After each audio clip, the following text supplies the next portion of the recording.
सभी विद्यार्थियों को वंदे मातरम। मैं विकास श्रीवास्तव विक्रमादित्य आईएएस गोरखपुर के यूट्यूब चैनल पर आपका स्वागत करता हूं। प्यारे विद्यार्थियों, आज हम लोग आधुनिक भारत में यानी मॉडर्न हिस्ट्री में द्वैध शासन यानी डायरकी के बारे में पढ़ेंगे। 1764 में बक्सर के युद्ध के बाद अंग्रेजों ने कुछ ऐसा किया कि उन्होंने बंगाल में शासन व्यवस्था के एक नए स्वरूप को स्थापित कर दिया, जिसको डायरकी अर्थात द्वैध शासन के नाम से जाना जाता है।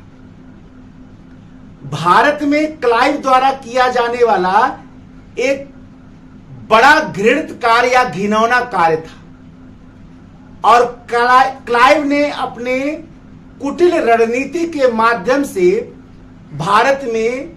भारत के बंगाल में इस द्वैध शासन को स्थापित कर दिया था। हम भारतीय निश्चित ही अभी द्वैध शासन से परिचित नहीं थे, लेकिन बंगाल में बक्सर के युद्ध के बाद जब क्लाइव ने इस द्वैध शासन का प्रारंभन कर दिया, तो निश्चित ही बंगाल की जनता को एक भयानक दुर्दशा का सामना करना। ऐसे कुकृत्य घटे, ऐसे कार्य हुए जिसके बारे में इतिहास में उदाहरण भी मौजूद नहीं था।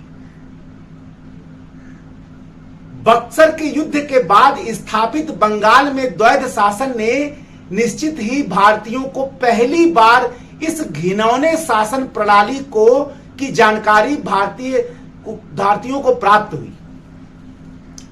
आज हम लोग इसी के बारे में जानेंगे। निश्चित ही आपके प्रारंभिक परीक्षा में तो आता ही आता है, साथ में आईएएस और पीसीएस की मेंस की परीक्षा में मॉडर्न हिस्ट्री में द्वैध शासन बहुत महत्वपूर्ण रूप से पूछा जाता है, और निश्चित ही द्वैध शासन के बारे में आपको जानना चाहिए। अगर आप आईएएस की मेंस की परीक्षा दे रहे हैं, यदि आप पीसीएस की मेंस की परीक्षा दे रहे हैं, तो निश्चित ही द्वैध शासन को जानना महत्वपूर्ण है, समझना महत्वपूर्ण है, उसके कॉन्सेप्ट को भी जानना महत्वपूर्ण है। इसीलिए आज मैं इस लेक्चर को लेकर आया हूं। 23 अक्टूबर 1764 को अंग्रेजों की सेना का नेतृत्व बक्सर के युद्ध में हेक्टर मुन्नो ने किया था, और दूसरी ओर बंगाल के पूर्व नवाब मीर कासिम, अवध के नवाब शुजाउद्दौला तथा मुगल सम्राट शाह आलम द्वितीय की तीनों की संयुक्त सेनाएं मौजूद थी। हेक्टर मुन्नो ने संयुक्त सेनाओं को अपने कुशल रणनीति से परास्त कर दिया। निश्चित ये तीनों एक प्रकार से अंग्रेजों के कठपुतली हो गए, चाहे वो बंगाल का नवाब हो, चाहे अवध का नवाब हो, चाहे मुगल सम्राट शाह आलम द्वितीय। लेकिन अंग्रेजों को अभी तो बंगाल से दोहन करना था। क्लाइव को कहा गया कि भाई, प्लासी के युद्ध से तुमने ही भारत में ब्रिटिश सत्ता की नींव डाली थी, लेकिन अब तो बक्सर के बाद निश्चित ही भारत में हमारी सत्ता पूर्ण रूप से लगभग बंगाल में तो इस उत्तर भारत में स्थापित हो गई। अब तुम जाओ और जो सत्ता प्राप्त हुई है उसको व्यवस्थित करो, और जाकर एक संगठित सत्ता की स्थापना करो, ताकि हम अंग्रेज धीरे धीरे पूरे भारत पर काबिज हो। निश्चित ही क्लाइव एक कुटिल षड्यंत्रकारी प्रशासक के रूप में जाना जाता है। जब वो भारत आया तो उसके मन में यही बात चल रहा था कि कैसे बंगाल, बिहार, उड़ीसा की पूरी सत्ता अपने हाथ में ले लिया जाए, लेकिन जनता का कोई दायित्व मेरे पास ना हो। सत्ता हमारे पास हो, धन हमारे पास हो, लेकिन जनता के प्रति ना ही हम अकाउंटेबल हों और ना ही हम रिस्पांसिबल हों। यानी अकाउंटेबिलिटी एंड रिस्पांसिबिलिटी दोनों हमारे पास ना। रेवेन्यू तो हमारे पास हो, लॉ एंड ऑर्डर हमारे पास हो, लेकिन हमारे पास अकाउंटेबिलिटी एंड रिस्पांसिबिलिटी दोनों ना।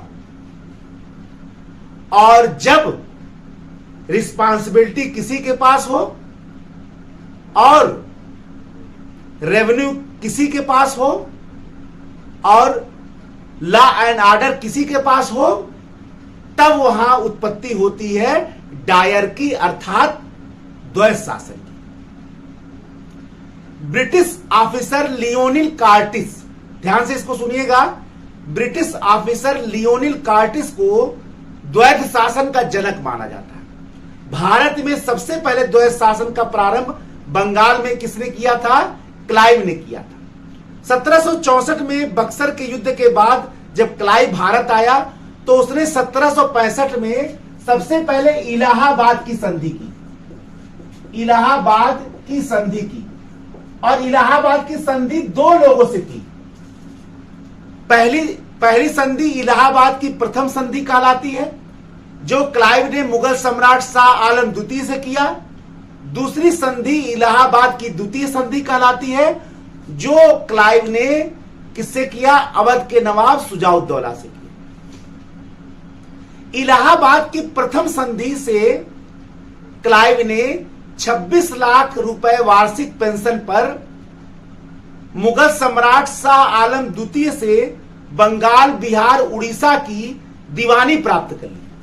26 लाख रुपए वार्षिक पर क्लाइव ने बंगाल, बिहार, उड़ीसा की दीवानी, बंगाल, बिहार, उड़ीसा की दीवानी मतलब क्या हुआ? रेवेन्यू कलेक्ट करने का, यानी राजस्व संग्रह करने का जो अधिकार है वो किससे मिल गया? अंग्रेजों को, मुगल सम्राट शाह आलम द्वितीय से। अभी तक सारा काम अंग्रेज ही कर रहे थे, लेकिन अंग्रेज अभी वैध अधिकारी नहीं थे रेवेन्यू कलेक्ट करने के लिए, राजस्व संग्रह करने के लिए। लेकिन इलाहाबाद की प्रथम संधि से जो उन्होंने मुगल सम्राट शाह आलम द्वितीय से किया था और 26 लाख रुपए में बंगाल, बिहार, उड़ीसा की दीवानी प्राप्त कर ली थी, इससे अंग्रेज जो हैं वो बंगाल, बिहार, उड़ीसा के रेवेन्यू कलेक्ट करने के वैध अधिकारी यानी लीगल अधिकारी बन गए। क्योंकि मुगल सम्राट शाह आलम द्वितीय अभी प्रतीकात्मक रूप से पूरे भारत का सम्राट था, प्रतीकात्मक रूप से, भले पूर्ण रूप से नहीं था लेकिन प्रतीकात्मक रूप से तो था ही। इसके बाद अंग्रेजों ने तत्कालीन बंगाल के नवाब निजामुद्दौला से, बंगाल का जो तत्कालीन नवाब था निजामुद्दौला से, उससे जो है एक संधि की और 53 लाख रुपए वार्षिक पर, 53 लाख रुपए वार्षिक पर उन्होंने निजामत खरीद लिया। निजामत का मतलब क्या हुआ? कानून और व्यवस्था। कानून और व्यवस्था, बंगाल के का जो कानून और व्यवस्था करना था, लॉ एंड ऑर्डर का, यानी एक प्रकार से सेना और प्रशासन आप कह सकते हैं। 53 लाख रुपए वार्षिक पर जो है उन्होंने बंगाल के नवाब निजामुद्दौला से बंगाल का निजामत खरीद लिया। यानी कि इलाहाबाद की प्रथम संधि से अंग्रेजों के पास बंगाल, बिहार, उड़ीसा की दीवानी आ गई और निजामुद्दौला के साथ संधि करने से अंग्रेजों के पास निजामत भी आ गई। यानी अंग्रेज अब क्या हो गए? क्लाइव के कुटिल षड्यंत्र से अंग्रेज जो हैं अब दीवानी और निजामत दोनों के अधिकारी हो गए और शुरू हो गया बंगाल में डायरकी। अब आप कहेंगे कि सर डायरकी कैसे शुरू हो गया? डायरकी शुरू होने का जो प्रमुख कारण था वो यही था कि बंगाल, बिहार, उड़ीसा की उनको दीवानी मिल गई, फिर उनको वहां की निजामत मिल गई। बंगाल, बिहार, उड़ीसा की दीवानी भी मिल गई और निजामत भी मिल गई, लेकिन उनके हाथ में कोई जिम्मेदारी नहीं रह गया। ठीक है ना? जिम्मेदारी किसके पास था? बंगाल के नवाब के पास। क्या हुआ इसका मतलब? अंग्रेज बंगाल का राजस्व वसूलते थे, ठीक है, अंग्रेज बंगाल का कानून और व्यवस्था देखते थे, लेकिन जनता के प्रति उनका कोई दायित्व नहीं था। दूसरी तरफ बंगाल के नवाब का जनता के प्रति दायित्व था, जनता के प्रति जिम्मेदारी था, लेकिन ना ही उनके पास कानून व्यवस्था का अधिकार था और ना ही उनके पास जो है राजस्व यानी धन का अधिकार था। ये दोनों किसके पास था? अंग्रेजों के पास। यानी अंग्रेजों ने एक आश्चर्यजनक सत्ता की स्थापना कर दी। किसके माध्यम से? इन दोनों संधियों के माध्यम से, जिससे अंग्रेजों के पास शक्ति तो था, पावर तो था, राजस्व तो था, लेकिन दायित्व तो नहीं था। दूसरी ओर बंगाल के नवाब के पास दायित्व तो था, जिम्मेदारी तो था, यानी अकाउंटेबिलिटी और रिस्पांसिबिलिटी दोनों था, लेकिन ना ही धन था और ना ही शक्ति था, दोनों नहीं था, ना पावर था और ना रेवेन्यू था। यानी जिसके पास दायित्व था उसके पास धन और शक्ति नहीं था, और जिसके पास धन और शक्ति था उसके पास दायित्व नहीं था। इसी को कहते हैं द्वैध शासन, कि धन किसी के पास हो, शक्ति किसी के पास हो और दायित्व किसी और के पास हो, जिम्मेदारी किसी और के पास हो। यानी दायित्व और शक्ति में बंटवारा कर दिया गया। एक के पास दायित्व था और एक के पास शक्ति था। अंग्रेजों के पास शक्ति था और रेवेन्यू था, लेकिन उनके पास दायित्व नहीं था। बंगाल के नवाब के पास दायित्व था, लेकिन शक्ति और राजस्व नहीं था। इसको कहा गया द्वैध शासन, और द्वैध शासन ने निश्चित ही बंगाल के स्थिति को उजाड़ कर रख दिया। अंग्रेज सोचते थे कि अगर हम डायरेक्ट अभी सत्ता में आ जाएंगे, जनता के सामने आ जाएंगे, तो बहुत जनता हमारे काले चेहरे को पहचान जाएगी। बहुत सारे ऐसे जमींदार जागीरदार हैं जो हमारी सत्ता को स्वीकार नहीं करेंगे। अंग्रेजों को लगता था कि हमारे पास प्रशासनिक बहुत सारे अधिकारी नहीं हैं। अंग्रेजों को लगता था कि हमारे पास बहुत सारे कर्मचारी नहीं हैं। तो अगर हम सारा जिम्मेदारी भी ले लेंगे तो जाहिर सी बात हम निभा नहीं पाएंगे, और हो सकता है कि बहुत सारे राजा बिराजा हमारे विद्रोह भी कर दें। इसलिए अंग्रेज डायरेक्ट सामने नहीं आ रहे थे, तो उन्होंने सारा जिम्मेदारी जो है वो नवाब को दे दिया और पूरी शक्ति और राजस्व अपने पास रख लिया। दूसरी ओर द्वैध शासन से बंगाल की स्थिति खराब हो गई, कृषि उजड़ गया, लगान में वृद्धि होने लगा, क्योंकि लगान का जिम्मेदारी उसको दिया जाता था, ज्यादा राजस्व वसूलता था, तो लगान ज्यादा बढ़ने लगा जनता के ऊपर। लोग अपने बच्चों को बेच बेच कर लगान भरने लगे। उसी में एक बड़ी समस्या हो गई। 1770 में बंगाल में एक भयानक अकाल पड़ा, और आपको जान के आश्चर्य होगा कि 1770 का जो बंगाल में पड़ा अकाल था वो भारत का सबसे भयानक अकाल माना जाता है, जिसमें बंगाल की 1/3 जनसंख्या समाप्त हो गई। यह द्वैध शासन का एक भयानक परिणाम था।